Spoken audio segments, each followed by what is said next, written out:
this video, we're going to be talking about how to dunk consistently and how to consistently posterize somebody. I'll split this video up in two different sections, one for dunking consistently and the other for posterizing consistently. With that out of the way, let's get into the video. All right, this section is pretty much for like if you keep getting layups while you try to like do driving dunks. So I do get a lot of comments talking about like, Crandon, how do you consistently dunk and stuff like that. So I'm gonna let y'all know how. Now, before I start the tutorial, I just want to let y'all know that Jokes made a recent change to dunking. So now, if you have a 75 or higher standing or driving dunk, you will always get a dunk 100%. But if it's between 50 and 74, then it's only a chance of getting the dunk. If you increase it past 75, it will increase your chance of making the shot. However, it will not increase your chance of posterizing somebody. Now, with that out of the way, let's get back to the tutorial. All right, so we are in the dunking tutorial, and pretty much you see where that yellow zone is? That's your dunking range. So if you try and dunk farther from there, or you try and dunk closer, like, you're not going to be able to do the dunk. So make sure you're holding sprint and take off for the dunk, and you should be able to do it. And pretty much the same thing for the standing dunk. You want to make sure you're holding shift and then shoot, and then you should get a dunk. One more thing, make sure to have a high enough driving dunk. Don't try and dunk over somebody with a 60 driving dunk. You're just not going to get the dunk off. Now, with all that said, let's get into the section y'all been waiting for. All right, so this part is about how to consistently posterize somebody. A lot of y'all are tired of getting that contested dunk animation. You keep trying to dunk over somebody, but it's just not letting you do it. And I'm gonna let y'all know how. So there's three important things you need to know when trying to dunk over somebody. It's your driving dunk, your spacing, and your strength. So for the first one, the driving dunk stat is pretty much what like allows you to dunk.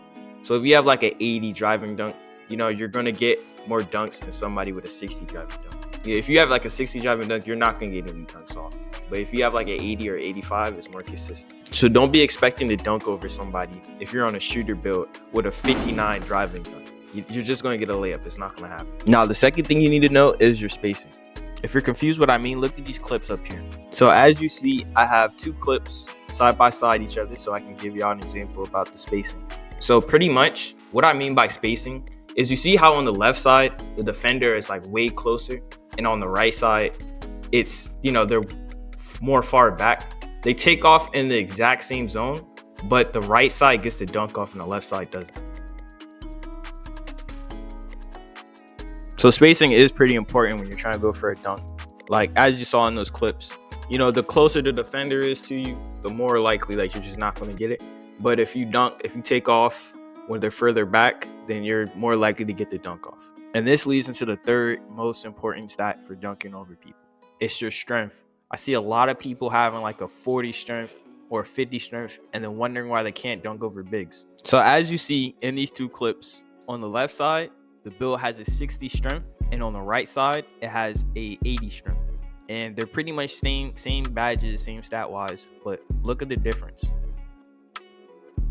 As you see, the side with the 60 strength just couldn't dunk over the big, while the side with the 80 strength easily dunks over it.